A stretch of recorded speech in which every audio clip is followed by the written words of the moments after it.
Hello, my name is Jason Reichl, and you're listening to Risk Management Brick by Brick.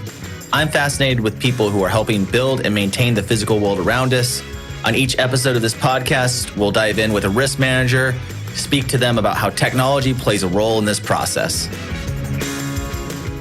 Adrian, thank you for joining me on Brick by Brick. Why don't you tell us a little bit about yourself and your background? Jason, pleasure to be here. Thanks for having me. Of course. My name is Adrian Pellen. I lead NFP's construction and infrastructure team across the U.S. and Canada.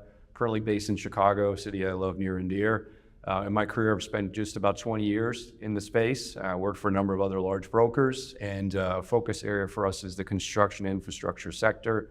We work with contractors and owner developers and other stakeholders with their risk and insurance needs. A big focus for me right now is really leading with risk controls. So what are the contractual, technology, and operational controls that companies, clients, and other risk stakeholders can put in place to help either A, mitigate risk, but also the consequential impacts of reducing premiums? How is that different than what other brokerages were doing 10 or 15 years ago? Like, what does that actually mean when you do that for a customer? What does that look like? No, that's a great question. So, even if we look, we're here at the IRMI conference and walking the floor, we just did a session on builder's risk that I moderated. And in addition to the audience members focused as risk buyers or risk advisors, there were a number of technology companies present. And just walking the IRMI floor, there's BrickGuy and a number of other companies focusing on devices or project management software. So I feel like we're really at an inflection point around that aspect of the industry. Technology is not new. However, we're seeing a real proliferation of it applied to job sites in every asset class. Could be commercial construction. We're seeing even infrastructure. Historically, the industry's always been focused on risk controls, but it's really been driven around what's in the contract. If you're a contractor, what mitigation transfer was pretty exactly right. And then it's from a safety perspective, just traditional engineering. But this is a bit of a different paradigm shift. So that's what I see as really being different. Do you think that's because, and you can tell me this because you're closer to it, is that because there's less jobs being produced? Is that because the precision on jobs have increased so much that you can't just mitigate it? Because if you mitigated everything, you wouldn't have any work to be done. Yeah. Why has the industry gone so much in the opposite direction where it's just we have to take on more risks as the business ourselves? Yeah.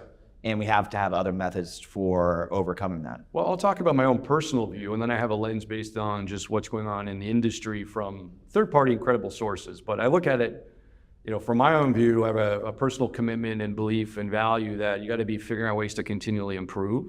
That's a strong core belief that I hold. If I look at the construction industry and a number of reports that have come out from folks like McKinsey, they just updated a report from 5 years ago to this past August and basically said the state of the construction industry is really poor in the context of productivity growth, right? So largely how many contractors compete is on price. Yeah. And of course there's brand and other aspects, but price is the leading indicator of whether or not they're going to win a job. Yeah. Technical, depending on the type of work, could be as low as 10% of the overall rating scheme. Yeah. Insurance is not dissimilar. I mean, we've got a way to go in the productivity sector or component as well. But I think that's really a massive driver, right? There was a similar study done up in Canada with Toronto Dominion Bank saying it's a huge lag and it can really jeopardize the efficiency of the economy. So why there's this focus on tech is that can be an enabler. We have a labor shortage right now across every industry, right? How do we attract qualified talent? It's a big problem. How do we complement it with some of these additional technologies? I'm sure we'll get into AI later in the conversation. But when I think about what technology allows us to do, it allows us to be more productive, right? And compete on ways other than price to really drive more efficiency. If you're a contractor, to shrink the schedule of a project, just to be more accurate, I think is a better way of looking at it. I also like the idea that if you're going to have to win on price, you're going to have to lower your price. So you're going to have to figure out new ways to be more effective and efficient to make the margin, right? As long as the organizations can make the margin, then the business can continue to grow. But a lot of the old paradigms, I also have seen, and totally agree with you, it has a lot to do with after COVID, a lot of the trade professions didn't come back in, and you had a lot of I would call them middle seniority people now taking leadership roles who didn't have a full picture of what was needing to be done. One thing I wanted to do is I do want to talk about AI a little bit, and more so I was at ITC 2 weeks ago, and when I was at ITC, something that really was interesting to me is the idea that the insurance industry, which is primarily based on historical records, and You have all of these people who look at these to build the models, build the services, but now AI is coming in and you have this data that's more real time than ever. And the insurance industry seems like it's going through an inflection point of how do we price product? How do we make ourselves more competitive in the moment? And then when we're wrong about it, because we might be, because this is a brand new world, how do we make sure we still build books of businesses that are successful for us? Now, this really isn't about risk, but how does having access to that data for all of those different models, for the way that NFP thinks, how does that shape the next 5 years? Yeah, that's a great question. So maybe I can give a personal point of view. I think the way that I look at it is I'm very humbled by a lot of the people that I've worked with throughout my career, and particularly now, even at NFP. I mean, we've most recently brought on a former chief technology officer from a construction company. We've got data scientists and engineers on staff. I look at where my success and true differentiators, I look at myself as an integrator of business, right? And I try to figure out how do we take all these very complex issues and pull them together and then still make sure that we're delivering the fundamentals of the business. My own view is really, to use the words I use, an inflection point. And when I look at data, and particularly how the application for AI, I think the biggest challenge we have both in construction and the insurance sector is it's kind of dislocated. It's in different parts. Right. I think many stakeholders across the industry, whether in construction or another area, are trying to get their data house in order through RMIS systems or RMIS providers. But the big issue I still have found is that those don't really do a good job of matching kind of the front end accounting information.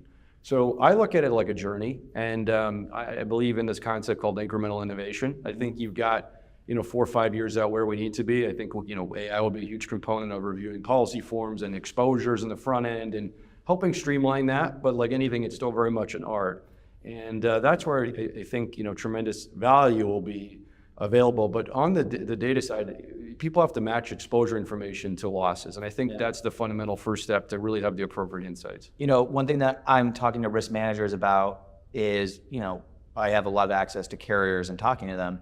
And carriers, modern carriers, who I consider are looking for new ways to be competitive and price themselves appropriately, and maybe even have some relationship with the insured directly, right, and not only going through brokers.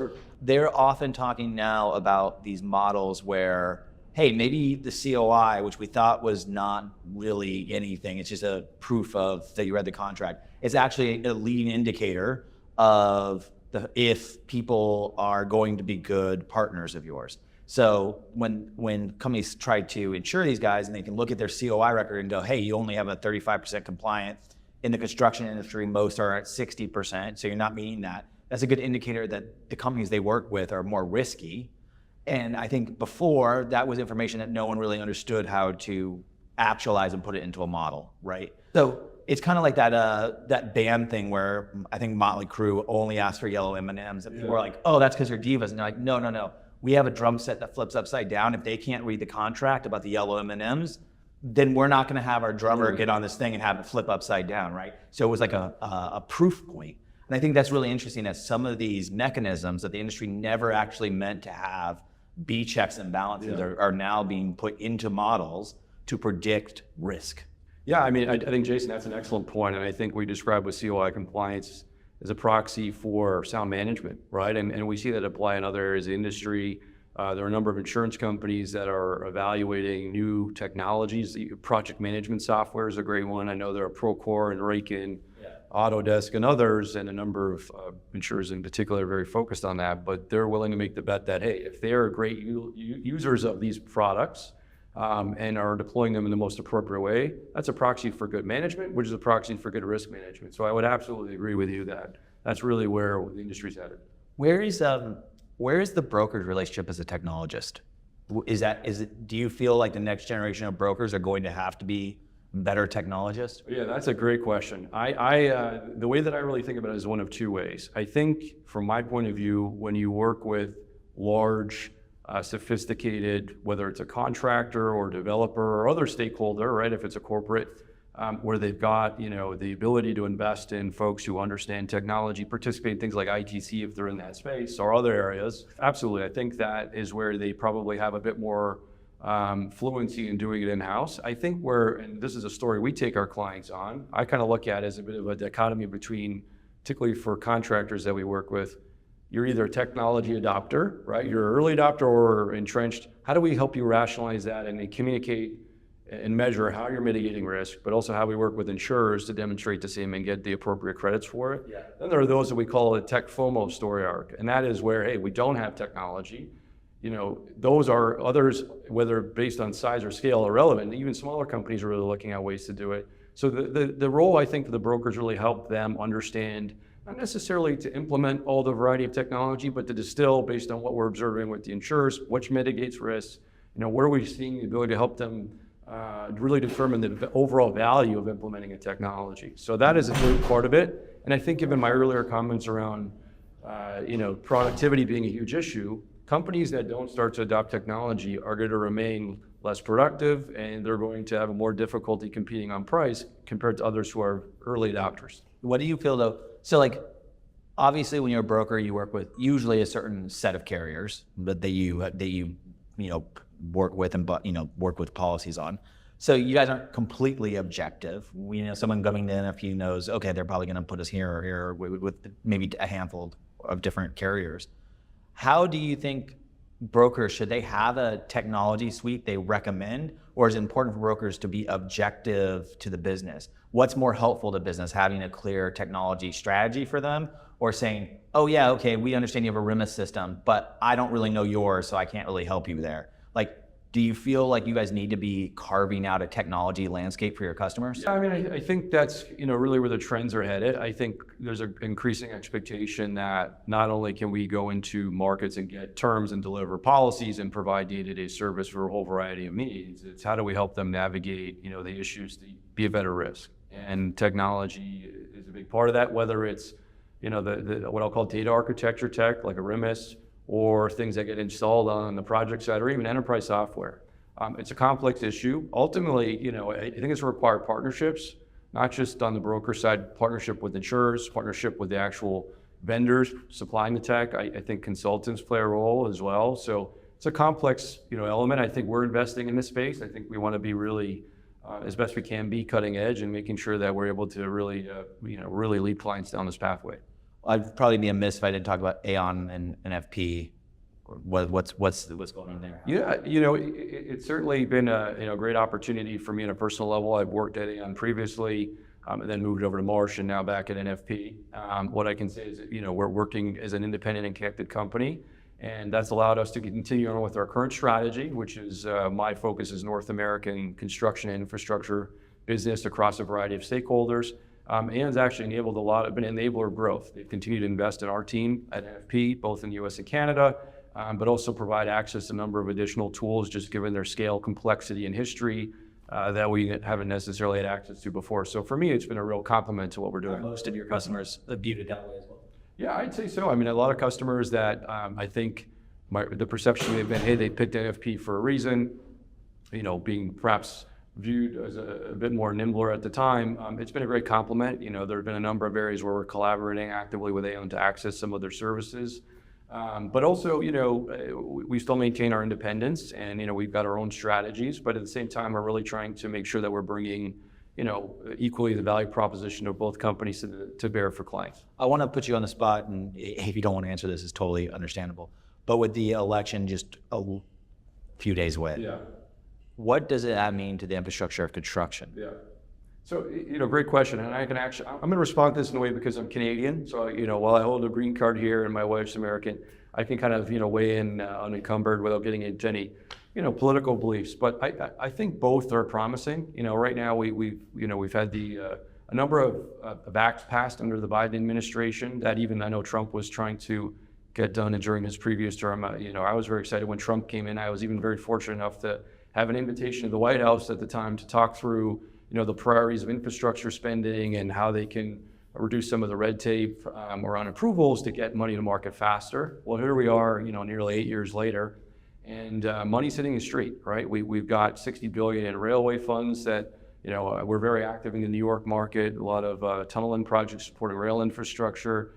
We've seen the CHIPS Act pass, so that was really designed around how do we create more self-sufficiency around semiconductors. That's not going anywhere, right? I think regardless of the administration, and we're seeing renewable energy. Now, regardless of, I'd say one side of the house policy is more favorable to perhaps conventional energy. Regardless of that, because of AI, we've got such high energy demands. I'm not an economist around the energy sector, but I think regardless of that, we're still going to need to see traditional energy sources be promoted, along with renewable energy, now even nuclear. So I think regardless of that outcome, I'm very bullish around infrastructure. We've got stimulus in place. The other thing is really around the Fed. The administration doesn't necessarily directly control the Fed, but we've seen, reduction in interest rates. My hope is that we'll start to, be a great paradigm for it. We've already got the stimulus hitting a street. Now we've got monetary policy that will help support additional development. So I'm very bullish overall, candidly, regardless of who's in control on the construction sector. So let's talk about something then. If infrastructure is not going to dip, which I don't think it is, I totally agree with you.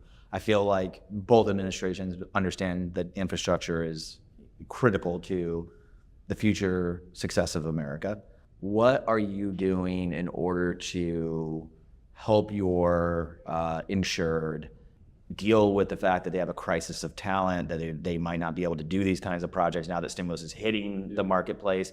We need to hire people, subcontractors. Are you recommending subcontractors? Are you recommending your clients take more of that in-house? Like, how are you diversifying their risk? Yeah, well, that's a complex question. What I would say is there's a number of different ways to really approach, and I'll bring it back to this concept of being a risk control driven broker advisor, right? So whatever's trying to get accomplished, how do we help them bring it to market? So part of that is, hey, how expensive is the cost of risk relative to other components of the project? Areas in New York now are 10, 11, 12%, especially in complicated tunnel projects, which are very active in the moment. We're even seeing cost escalation in Canada. As someone who's historically from Canada, the rates there were 50 bips on a percentage of CV. Now we're seeing 1.2, 3% in some cases. So that's material. And I think when that level of materiality is in place, it can jeopardize the bankability of projects regardless of how much stimulus funding is in place. So the way that we really try to look at the lens is, again, how do we help structure and support the transaction to ultimately reduce the cost of risk? And that's not only just buying insurance, it may be getting the data house in order. And I'm a big believer in kind of Pareto principle, the 80-20 rule. What are your top 5 risks on the project overall, regardless of coverage line? Let's spend your efforts there contractually from an operational risk control perspective. And then, hey, coincidentally, what's the technology that's out there that we can introduce to you that we can maybe help reduce the cost, right? So that's really how we try to approach things systematically. And are you seeing owners of the builds, those people caring more about having visibility into the risk profile that they hire? Absolutely. I think that's a big process. Certainly on government projects, there's a huge qualification procedure where they want a statement of qualifications from a variety of bidders, whether it's singular or joint venture on other projects, track records in the jurisdiction, even down to the individual engineers, lead engineers on a project. When it's non-infrastructure, we're still seeing that level of focus. But I do think, just given where we are with the economy and having a labor, shortage, particularly for trades, they're taking on more and more work. And I know a number of folks in the surety sector and then subcontractor default are watching this very closely. It's not so much when there's not enough work, it's when there's too much work where we start to see defaults on performance. And more risk go up, is right? Absolutely. Yeah. I think you've done a good job on this, but we'll ask a question, we may leave it in. What are some common misconceptions about construction risk management that you often encounter and want to debunk? That's kind of a mouthy question. What is the old paradigm that you still see run rampant that you're like, that doesn't matter, this is what you should be focused on? Yeah, I'd say, it probably is in the role of both, the role of the risk advisor, right? And it was just broker. You go to market, go get the insurance terms, come back. I think, and of course, brokers throughout history prided themselves in not being transactional. I think being fluid transactionally is just required. I think we're seeing especially sophisticated clients build out their own brokerages because sometimes they think they can and do it better, and sometimes they can't, right? They know their business better than anyone. So then it becomes really much more advisory based, right? And I think we've seen a lot, even in companies, changing of the risk manager role to be less insurance and more on enterprise risk, even in weighing into issues around personnel, and similar in the brokerage side. So it requires a much more holistic view of business and not just insurance. Yeah, a trend we see is that the risk management team is being brought in selection, they're being brought in onboarding, and they're doing their risk assessment before they even narrow down the potential people who they're going to subcontract the work to.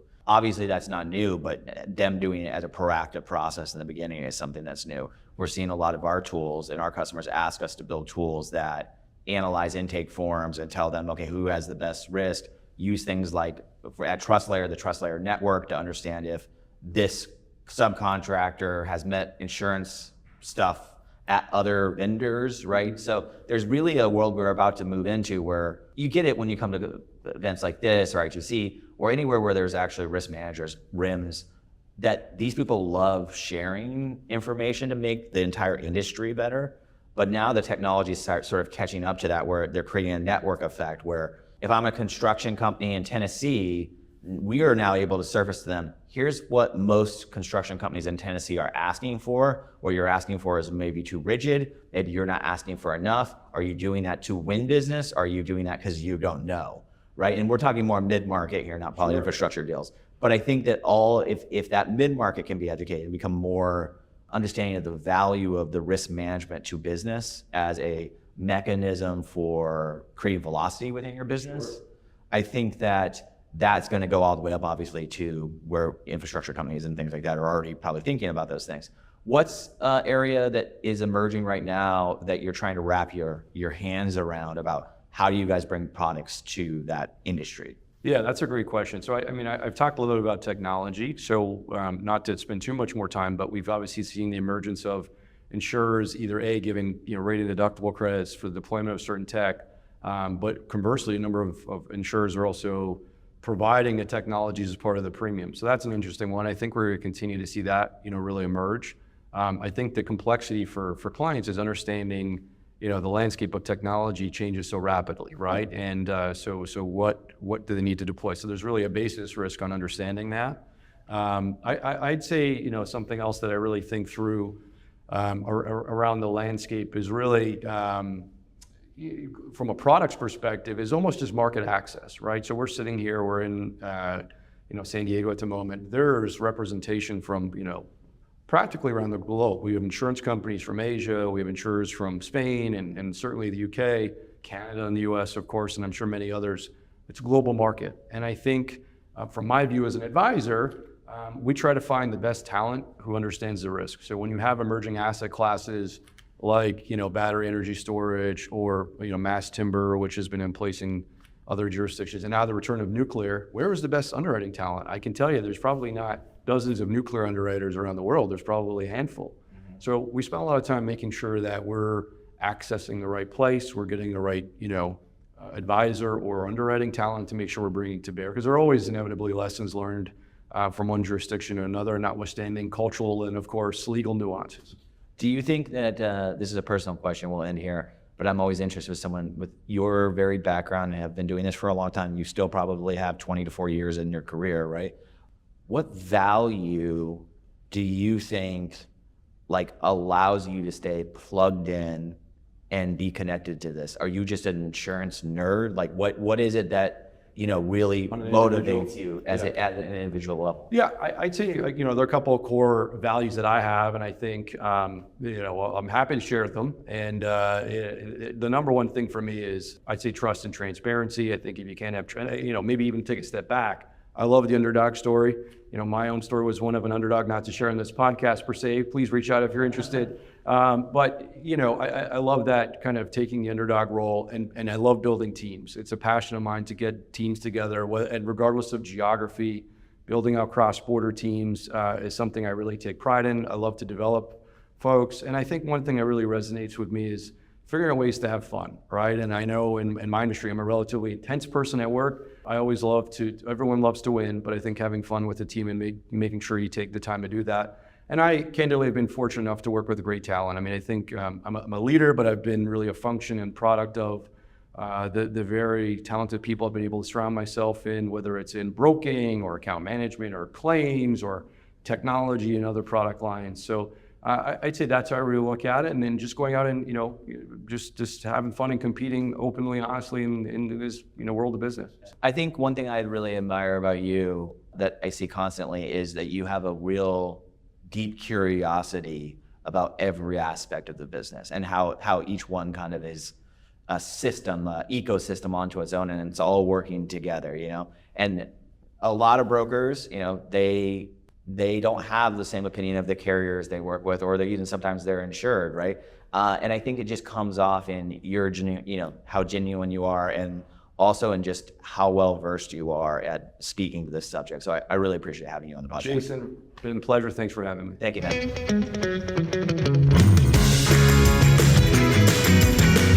Risk Management Brick by Brick is brought to you by TrustLayer. Find out how TrustLayer manages risk so that the people can build the physical world around us. Head over to TrustLayer.io, and then make sure to subscribe to Risk Management Brick by Brick on Apple Podcasts, Spotify, or wherever you get your podcasts. On behalf of the TrustLayer team, thank you for listening.